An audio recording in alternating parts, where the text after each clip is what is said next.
Oh, the times they are a-changing, at least for this week. Let's get started. And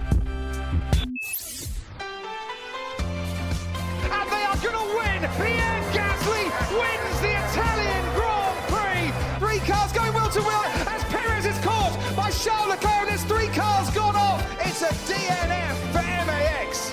The World Championship record is equalled. Lewis Hamilton, 7-time champion of the world! I don't understand. Because Mercedes aren't... Oh, I see. Exactly.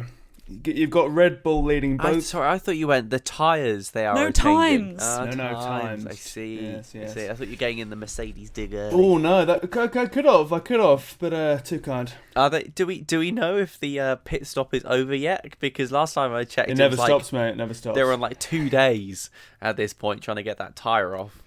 I don't know, but it's the fact they've had to take it back to the factory or something to try and hammer it off. Yeah, bonkers. Pretty much unheard of, yeah. It's so rare, and it's the fact that it happened at that moment, and to them. Oh, anyway, well, I'm sure we'll come into it, but it was just what we needed, I think. Add a little bit of spice. Yeah, a little bit of spice. To a bit of a bland race. Anyway, so qualifying ended Leclerc, Max Verstappen, Bottas, Sainz and Norris. They made up the top 5. And we said previously that qualifying is king. Well, that's on the provision that you can, of course, keep your race car intact. It finished Max Verstappen first, Sainz second, Norris third, and then Perez fourth, and Vettel fifth. Perez coming all the way from 9th, Vettel from 8th. Meanwhile, Lewis Hamilton was in a lowly 7th place. What do we think of that jewel in the crown, if you will?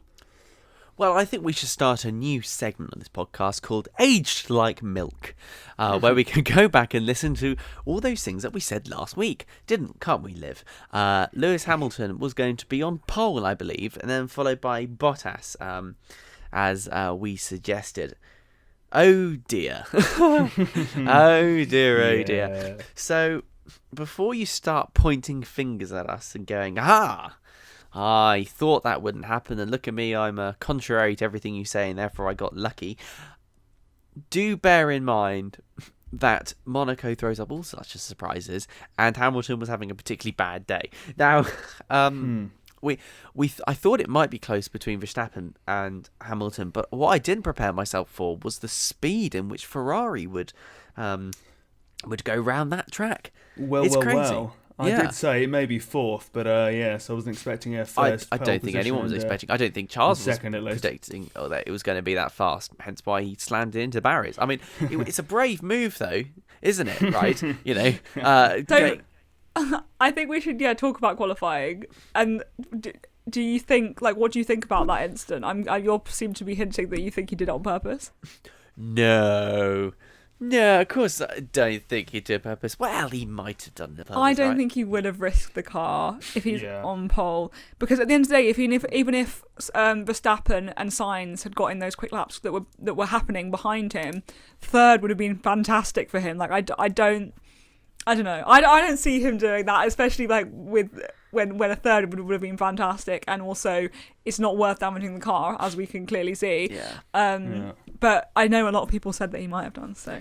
Well, I think, of course, you might believe he did, but the reality is, as you say, Liv, it's a really dangerous thing to do, because not necessarily in terms of your own driver safety. If you can gauge the speed quite right, you can probably crunch the body paneling and know that you're going to be okay.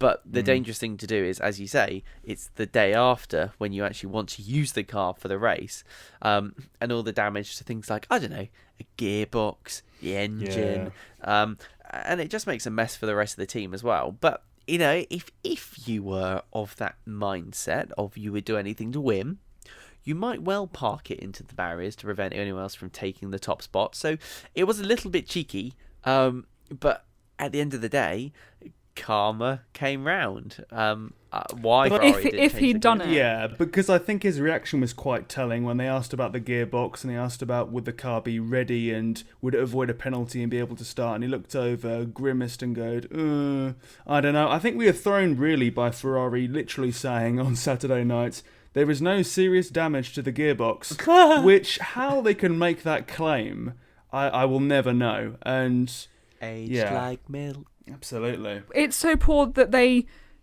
didn't just... They clearly checked what they thought they needed to check. But as a team of that caliber, how they did not find something that they would then find too late and they wouldn't be able to race, I don't understand how a team had just missed that. And I think they said, I saw something like where it was like the team are looking into how they could have possibly missed something, and it's like, well, yeah, of course you should be looking into it. You're one of the best 10 teams apparently, like supposedly, in the world. And I was actually on the whole, like, if you'd done it on purpose or whatever, in IndyCar, I was reading about this yesterday, I think.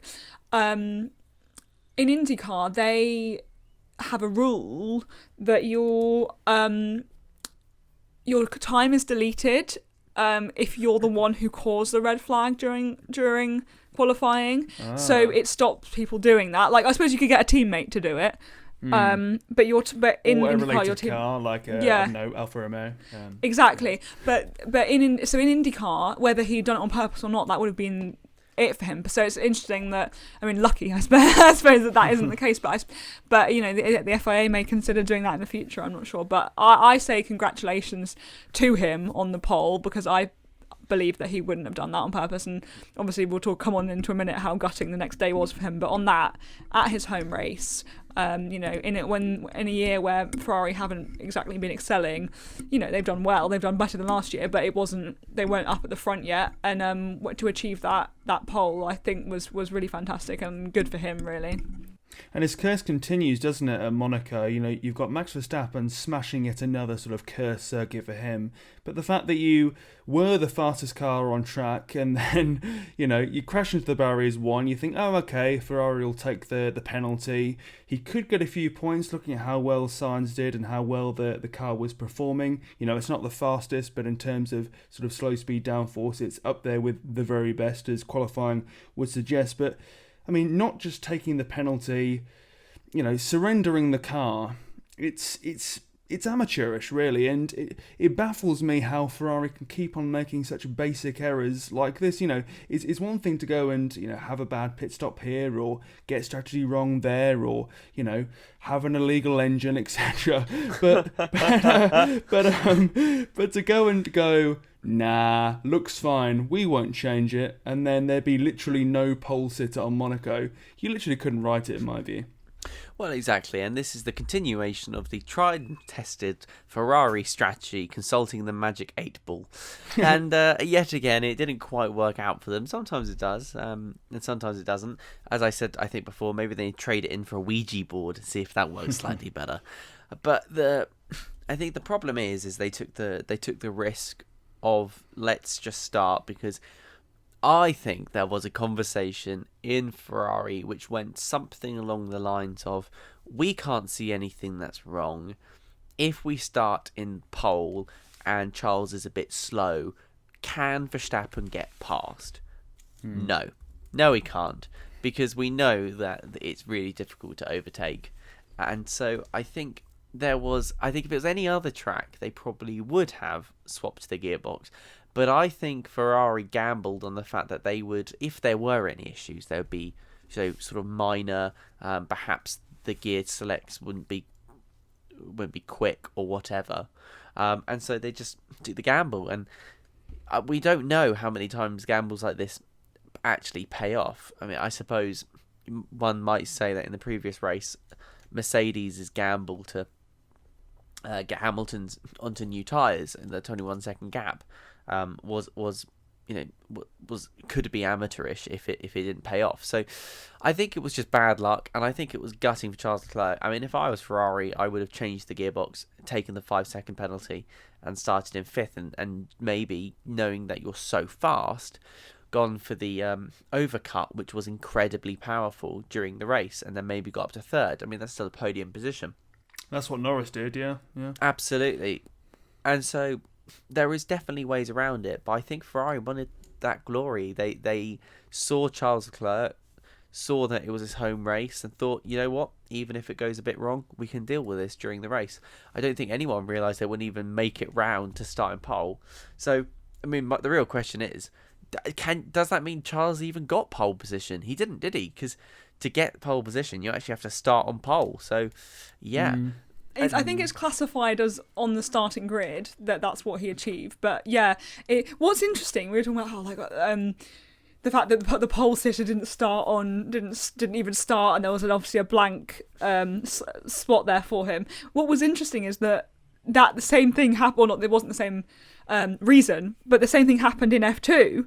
Marcus Armstrong qualified on pole and then had an issue that meant he couldn't start. He started from the pit lane, but so twice in one weekend, something that we rarely see, an empty pole position spot at the start of a race, and it really makes that battle between the second, third and fourth slots quite interesting when it comes to the first corner and how important that start is, because there's a gap there with no car in it that that's a good place to head to. So I think it was super interesting, and it definitely added a bit of added extra interest when I found out that Charles had lost. I honestly, when I found out he wasn't starting, I didn't believe it. I was like, what do you mean? It didn't seem like, obviously it makes complete sense, but at the time I was like, this can't be true. And then obviously finding out that obviously it was so late on, you can't just shift Max forward, he'd be starting on second. I was so interested to see that what would happen between Max and Valtteri, and I actually thought, sort of predicted silently to myself when I heard it, that Bottas would get a good start from a third but essentially second, and then that would be it, and that would be another Mercedes domination again. So obviously we didn't get that, and it was fantastic that we saw something a bit more exciting and mixed up. But that person missing off the front of the grid really was interesting and added something to both F1 and F2 at Monaco. And to be fair, Bottas did nearly actually get Verstappen on the start. His launch was wicked, and then Verstappen literally had to swing it over to cover him off. So it could easily have happened, but yeah, Valtteri Bottas. I think this race sort of surmises why I think the man will not win a single race in this season of F1. He was in second. Hamilton had pitted at lap 30, a 2.2 second stop. Fantastic. Bottas comes in, and put it this way, the pit stop is technically still going on. Yeah, absolutely. I mean, it was the F1's commentators who said that if Bottas didn't have bad luck, he'd have no luck at all, which is such a shame. And oh God, I knew something was going to happen. I had this weird feeling watching it when I saw Bottas come in. I was like, I think something weird's going to happen now. And then you just heard the squeal of that wheel gun trying desperately to wrench that nut off. Obviously, the front left tyre had been put on by the same company that does pickle jars, because it was impossible to get the wheel nut off. I suppose you might draw from that that's if Bottas had an accident, the wheel would have stayed on. So a bit of safety there, but it's important to mention really, why this might have happened. Because if you don't know what the wheel nuts are made of, they're made of a magnesium alloy, which is pretty soft. And the amount of torque that those wheel guns produce means that if you don't get the thread correct on the nut when you rotate it, it doesn't really matter, and they will cross thread. If you put enough torque into that, you'll not only cross thread it, but you can basically fuse the nut onto the hub, and that's it. It's stuck, so you can't get a thing off again. And then of course when they try to get it off, well, the wheel guns have so much torque that it just stripped the wheel nut down until these two little prongs could just be seen. And that's it. Once it's at that point, there's nothing to grip onto. It's destroyed. If you've ever accidentally rotated like a Phillips head screw and stripped the screw, you'll know that you can't remove it. You've got to use a special tool, which is what they've done. They've got this cracking tool that they basically crack the nut and split it in two. It's actually in the shape of a giant nutcracker, So they'll put the wheel into that and whoosh, down it goes. Incidentally, Mercedes is one of the only teams that doesn't have this with them. So other teams like Ferrari have the tool to get the wheel off on the fly as a redundancy. But no, they don't have this. There's a couple of these redundant measures that Mercedes actually don't take with them. I think one of them is also to do with the the pit lane closure, which is why Hamilton got that penalty last year. Anyway, point is, Mercedes didn't see this coming, and it was absolute embarrassment. I can still hear that wheel gun. When they got the second wheel gun and they spin it for about 10 seconds, trying to get this thing off. Bottas was so livid he didn't even go into the Mercedes garage. He actually went back to the FIA garage or the F1 garage because he couldn't face the team. Yeah, I mean, you've got a feel for him, and I was just thinking as you were speaking there, like, I feel like with Mercedes, they're very on the edge with pit stops of like fantastic or absolutely useless, because once again, I'm thinking back to end of last year when George Russell was in the car. Like, what? Like, that was just like the biggest, F up you've ever seen. Mm-hmm. But it's them who are essentially, and not essentially, literally the best team there. They are top again and again and again and again. But they make mistakes in pit stops. In fact, I would say more now than you would see any other team make mistakes. Like, obviously last year you had the year before, the incidents with Haas, where they had some absolutely shocking pit stops earlier on, where both cars failed, to attach the wheel properly.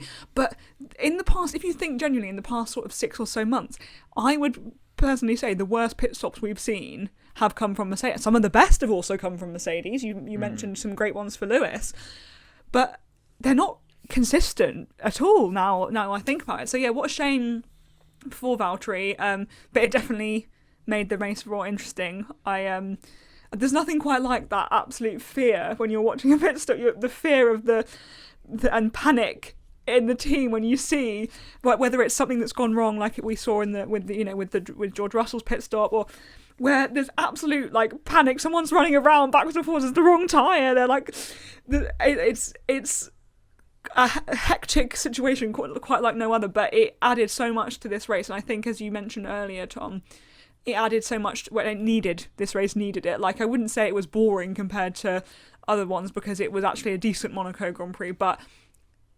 Valtteri's incident for me made it more exciting, and I'm glad it happened, but I feel sorry for him still. It's funny because this weekend we're seeing Mercedes being uncharacteristically quite rattled, in my view. Like, obviously, normally we see Hamilton complain about the tyres, but the man was really, really angry about, oh, come on, guys, I can't believe I'm still behind Gasly, etc., etc. Couple that with the qualifying of, 7th place for Hamilton. Yes, Bottas was 3rd, but it's a DNF, so it's minimal points. And as you say, add that on with a pit stop. It's almost like with Mercedes, if things aren't blowing exactly in the right direction and they don't hold all the cards or all the chess pieces per se, then it does have a tendency to sort of fall apart very sporadically. Granted, but still, very much like it goes well, but then if it goes wrong, it goes wrong. It goes really like wrong. If you think of the incident I was just talking about, or you've got the one where they Germany, where they had their special was it 150 and they were dressed in the Lederhosen, and then that was shockingly wrong.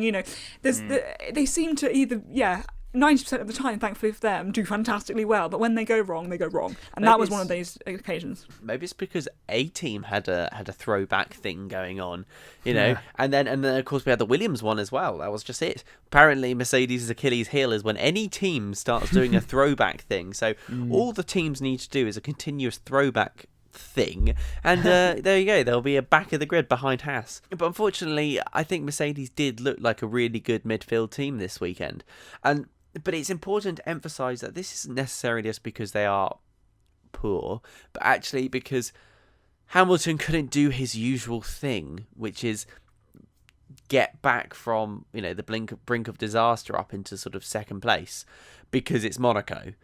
If I'd said to you, it's the British Grand Prix and Vettel has just done a great overcut, Gasly's in front of Hamilton and Vettel's just got out in front of him. If I said to you, oh yeah, do you think both of those would be able to keep Hamilton back? No. Well, exactly. And so it's important to emphasise that this problem I think is unique to Monaco. I'm fingers crossed Bottas' problem is unique to Monaco and nowhere else. Jokes if he turns up in 2 weeks with that front left still on. Just he's like rocking it still. Permanent tyre. Yeah. But it's... Yeah, so I think that's part of the issue this weekend was Hamilton was so annoyed because there was this moment of there is nothing he can do. He's a good driver, but there's no chance he's going to get past. And, it would have been great for there to be more action in Monaco. In fact, it would be nice to see the action that there was, Mr. Race Controller, who decided to cut into Stroll's face when, what's going to happen? Stroll. Yes, the meme potential of that one is palpable. It's already being overly utilised on Twitter, certainly. And why not? Like, there's been so many things relating to F1 and not just F1. I saw one earlier that was, remember when Michael Schumacher went on Top Gear and they revealed him as the stick? Like, obviously he wasn't, but like they revealed him as the stick, and he was slowly pulling off the helmet. And Jeremy goes, "Is it Susan Boyle or whatever he says?" And then the helmet's like slowly coming off his head, and then it's just like Stroll's face, and like you could just put it in front of anything and it would be funny. Like it's so good, and it's just like what I like about it is there's just like a group of people around the world that all understand this joke now, but then no one else does. Poor Stroll as well, because it had to be Stroll, didn't it? If you're like, which driver are they going to cut to ruin, the bit of excitement? And I'm sorry, they did it again, which is unforgivable. Yeah. But if you don't know why this happened, there's a quirk of Formula One, which is to do with Monaco, in that it is the only race where the Monaco TV group do the race directing for the television. This is part of Monaco's privilege. They also don't pay any hosting fees either because it's... I suppose you might say that it's because people value Monaco more than Formula One. So Monaco doesn't really need Formula One. Formula One needs Monaco. So they have these like weird quirks. Yeah, I know. But what it means is it was Monaco own TV group who were doing the controlling, which is why we get an interesting view of the race during that time. So fingers crossed that we won't be seeing that again, and by the time we get to Baku, the program should return to its normal, actually quite well directed self, I would say. So yeah, that's why it happened. And the fact as well that was literally one of the only pieces of on-track action we saw aside from the starts. I mean, I would say it's a sackable offence, but considering we cannot, or F1 cannot sack this person because he works for Monaco, the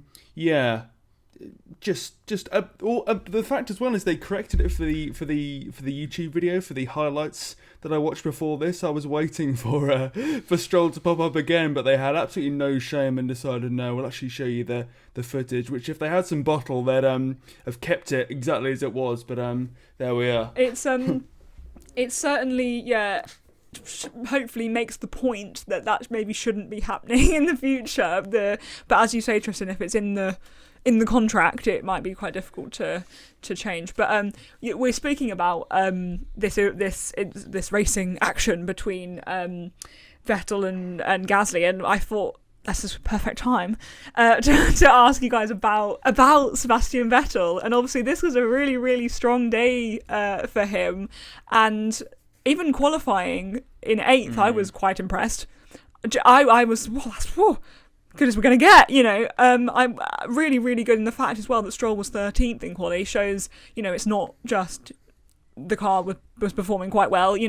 Sebastian really, really put in a great lap, and I think maybe that shows experience because he has driven Monaco so many times, and he's got that knowledge of the track that's a bit more than some of the other drivers. And no, he did fantastically. And then from 8th, I thought, you know what, that sounds great. Like, stay about there. Maybe if there's any instance, you might gain 1 or 2, but fantastic. But the way that he drove was actually really, really impressive. And then the result of P5 for Seb in the car he's in, congrats to him. Like, I'm so glad to see it, and I just want to see him on the podium and like all of that again. And it's great to see him up there. It really is. Well, it was a fantastic drive from Vettel.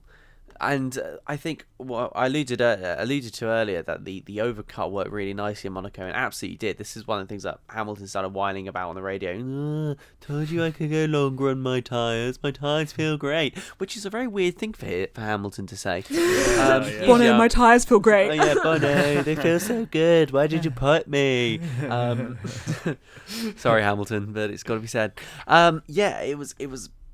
It was just a fantastic drive, and this was a combination of multiple things, really, why Vettel got out in front of Hamilton. Because what happened was that Gasly was ahead of Hamilton. Gasly had just got out on a new pair of tyres, and that meant he had a pretty slow outlap as the tyres were quite cold. What this did was hold Hamilton back, as Hamilton can't get past because, no blue flags, he's racing Gasly. And then this allowed Vettel to put in an absolute storm of a lap. He did brilliantly on that lap, and unfortunately, we didn't get to see it. And then, so that meant when he got into the pits, he'd actually decreased the gap, if you like, to Hamilton. So at this point, he'd be coming out ever so slightly behind him. And then, bear in mind, Gasly's holding at Hamilton. The Aston Martin pit crew do a great job of changing his tyres, and that also puts Vettel in a great position. And so they come out at this wheel-to-wheel moment as they go flying round the corner up the hill. And what happened after that, we'll never know. So yeah, this was bad luck, Hamilton, I'm afraid. And I guess, and so this is what the overcut can do, really. If you get this moment where another driver is being held right back from one of the drivers in front, then it gives you the opportunity in some clean air to put in some great lap times. Because unfortunately, again, this is because it's Monaco, you have to follow behind the car in front pretty much the whole way round. And that means you get this deficit in your wing performance, which, given that it's Monaco and you don't go very fast, means that the decrease in performance of the corners massively outweighs the increase in performance along the straights, because there aren't any straights. So something's got to be done about Monaco, because it was an absolute procession. It was so dull. Apart from, as you say, Liv, the excitement of Bottas's wheel. Nothing happened. It's just not even a safety car. And the fact as well, you have like many different commentators, I won't name them, but a couple saying like, many people criticise Monaco, but in my view, you've got to do all different types of circuits, and coming here to a street circuit like Monaco, where it's so difficult, really just separate the men from the boys, etc., etc., which I kind of get in terms of qualifying, but if no one crashes, then it's incredibly dull. But I don't think anyway we should get away from the fact that, going back to Aston Martin, how important and integral that 5th and 8th place could be for them in the constructors. I mean, it wasn't many moons ago that I was preparing to go and say how Alpine were doing a fantastic job, how they were going to separate from Aston Martin and AlphaTauri and leave them in their wake and consolidate 5th to themselves. I'm looking at the table now, and they're currently in 7th, 2 points behind Aston Martin in 5th. So that's such a big weekend for Aston Martin, and I think it's even bigger when we consider that I don't think we're going to see a 5th and an 8th place from Aston Martin, sorry guys, moving forwards because of the nature of Monaco. So if you're Seb Vettel, if you're Lance Stroll, if you're Stroll Senior, then you're loving Monaco, to the ground. But yeah, anywhere else you're not a huge fan of, because speed and a race car. I personally, just going back to what Tristan said, it's incredibly boring. It was. And I think that, the excitement did come from the Bottas incident and also what was going on with Seb. But I've got to just say again, I don't think it was as boring as we've seen in the past. And I do, and also Tom, on what you said, I do agree that it is good to have this in sometimes, as you mentioned, or a commentator said. But I think that if it wasn't for Monaco, we wouldn't have seen, as we just said, Seb necessarily in 5th and maybe not Lando or Carlos, in the top three. Maybe we probably would have seen Max up there. We definitely wouldn't have seen Hamilton remaining in 7th, because as we've discussed, he would have just made his way right back up again. So personally, I'm quite glad that the race was there, because it's just made the championship a hell of a lot more exciting. Max is now in the lead. This is the first time he's ever been in the lead of a championship in his career. Like, he's obviously done fantastically enough in his career to make his way up, but he's never been in the lead of a championship before. So this is a really huge moment, and so I would say, like, let's never take Monaco away, because it's probably a bit boring, but look what it's done to this season. Like, it's had such a huge effect, and mainly for a positive, as we've been discussing, and so I would say thank you for that. But also, it's been quite disappointing for a number of drivers too, which again makes things more interesting. It was difficult, as we've said, for Mercedes, and it was incredibly difficult for the likes of Alonso and Daniel Ricciardo in particular, who I think we're going to discuss, because dear God, like, that's his place. Monaco is, it's the love of his life, that track. And, when that moment a couple of years ago was probably one of his, I would say, I mean, obviously it's up to him, but one of the best moments of his career. So, what does this mean for Daniel Ricciardo, and how must it feel? Like, he posted afterwards, I still love it here, but God, that is properly a difficult, result for him, and it's going to be, and it's more difficult and worse in the sense that it's not as if both cars finish out of the top 10. The other car was a podium. It's such an extreme. He was lapped, as we know, because Lando waved to him as he lapped him. Dear God, boy! Does he want to be punched? Like, Daniel Ricciardo's a lovely person, he wouldn't punch, but it really is a bit of a cruel thing to do, but it shows the difference is extreme. It's not just a couple of places. So, yeah, what do you guys think about Ricciardo? Is there any way back for him now, or could this be the end of his F1 journey after this season? I mean, I don't think it's going to be the end of his journey, but this is a huge moment for him. Like, we were, I think, sort of saying somewhat on the podcast, but off, like, it's not been a great start for Ricciardo, but probably he'll find his feet. I mean, I even said last episode, couple the livery with this being his favourite track and the fact that he scored 85 points there, we could see one of Ricciardo's best ever race results with the car. But, qualifying 12th, finishing 12th, that is an absolute disaster, and I'm afraid I don't really buy this argument anymore that, but it's a different car, he's having to learn a bit, give him time, give him space type thing. First of all, this type of treatment wasn't given to Albon, wasn't given to Gasly. I don't believe it's being given to Perez that much at the moment. Yes, he's got 4th place, but I've been seeing murmurings on social media about how, he should be doing better, etc., etc. And when you consider that Carlos Sainz, who was at McLaren, now at Ferrari, he finished 2nd, and this is his first season in that Ferrari. And when you consider he's climbed all the way up from Toro Rosso to Ferrari, he's had 4 cars he's had to deal with, negotiate with, and score points with to earn a seat at Ferrari, which, regardless of their sort of recent patchy form, is a huge accolade to ever have. Shows that I don't really buy this argument of, but it's a new piece of gear type thing.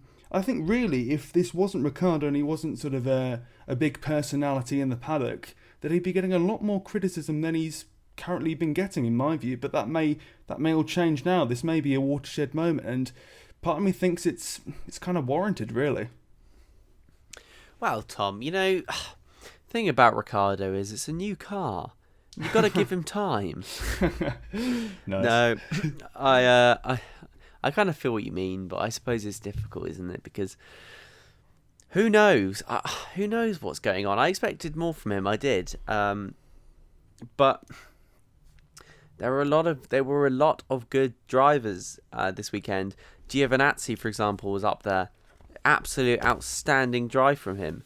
The Alfa Romeo looked really fast, and for whatever, it didn't click. So, yeah, I suppose you might be right that Albon didn't have that sort of forgiveness given to him. The critics were quick to critique Albon, and the good doctor was quick to put him out of his misery and put him down.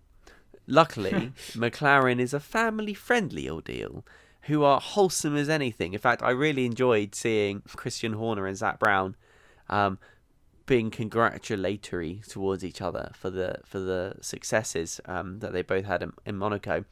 So I don't think Ricciardo is going to be, looking at the back door anytime soon. And I genuinely do believe that he will do better by the end of the season. At the end of the day, we have seen drivers take a while to warm up in the car and do much better. And I always fear for a driver a little bit because of the Red Bull problem when they start saying nobody critiques a race more than I do. I can hear Gasly saying it, I can hear Albon saying it, and they were given the chop. So let's not drag Ricciardo in front of the guillotine too fast because it was a pretty poor performance, absolutely. But he didn't qualify well. If I said to you he's qualified 12th, bad qualifying, where does he go from there at Monaco? He's going to stay at 12th.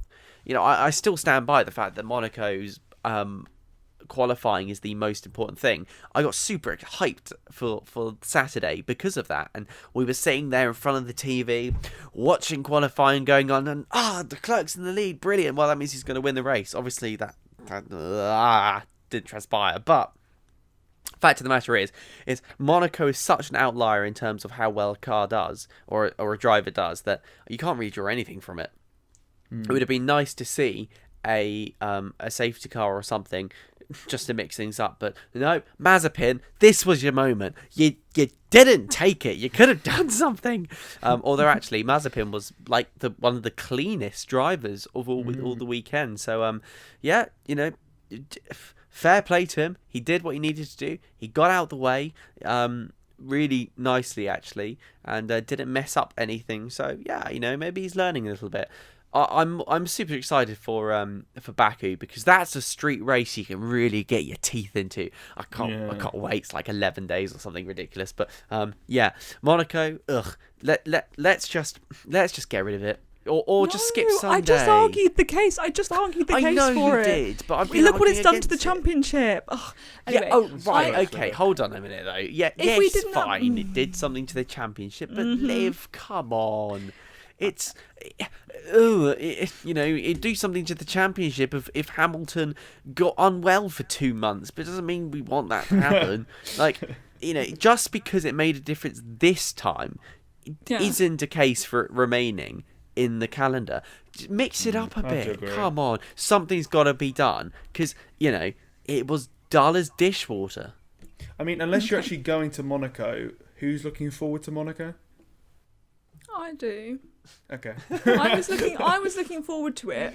I don't know why. I just felt particularly exciting this year. I don't have a reason, but maybe because the championship is a bit closer. I don't know, but I thought it was. I didn't dislike it. I don't think it's a classic, as I've seen quite a lot of people say. I completely agree, but I don't think it was the worst thing that could have happened, and I actually think it turned out to throw up some interesting situations, and I'm happy for it to. We've had this conversation a million times before, and the listeners are probably so fed up of it. I'm happy for it to occasionally be swapped out or whatever. If we're going to mix it up, fine. But I don't think it should ever go. But just talking about the race itself, I think it, and you mentioned Mazepin, I think it's fantastic that it was, I don't actually, but there was no safety car. I was going to say fantastic because it's good that no one's hit the wall, but at the same time, a safety car would have also made things kind of more interesting as well. But I think I'm shocked that there wasn't a safety car on, and I think I saw a lot of people say, it's actually incredible to think that the drivers control, these cars for 78 laps on that track at pushing to the absolute limit, and not one person caused an incident. I mean, I personally think that it shows the talent of all. I'm actually saying that of all everyone there. No, I know I am, because I think obviously I think they had wet conditions, so I can't really say the same thing. But in the F2 race, there was like 4 safety in the sprint race. There was like 4 safety cars, or virtual safety cars anyway.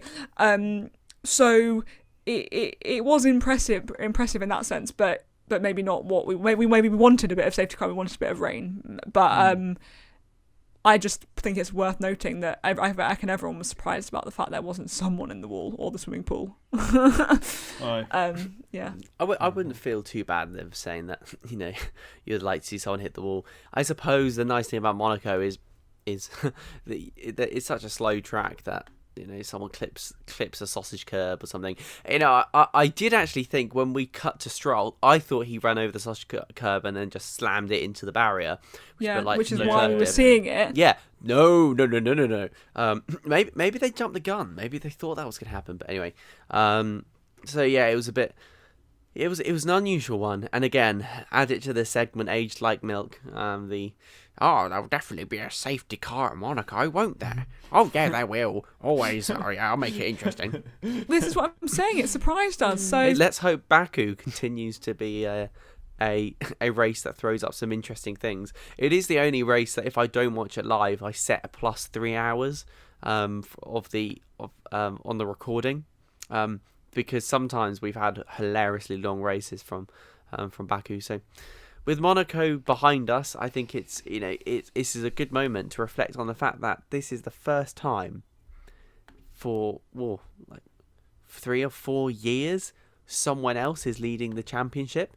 Yeah. It's so good to see Red Bull leading the constructors. It's excellent to see Max Verstappen first time leading the driver standing. Will I think it will continue? I don't know. I really hope there'll be a proper fight, because I suppose, Liv, I'll give it to you. Monaco has split the Drivers' Championship wide open again. So let's find out, I guess. And so ends episode 9 of F1 in Review. We'll be back next week talking about all things F1, carrying on with the controversy at Monaco and off-the-track issues, which are hinted you just there, so rewind if you missed it. And moving forwards, of course, there is the next Grand Prix in Baku, Azerbaijan, on the 4th of June. That will be the Friday anyway, continuing onto the weekend, and the controversy and reverberations will no doubt be felt for a great deal longer after that race. But until next time, thank you very much for listening.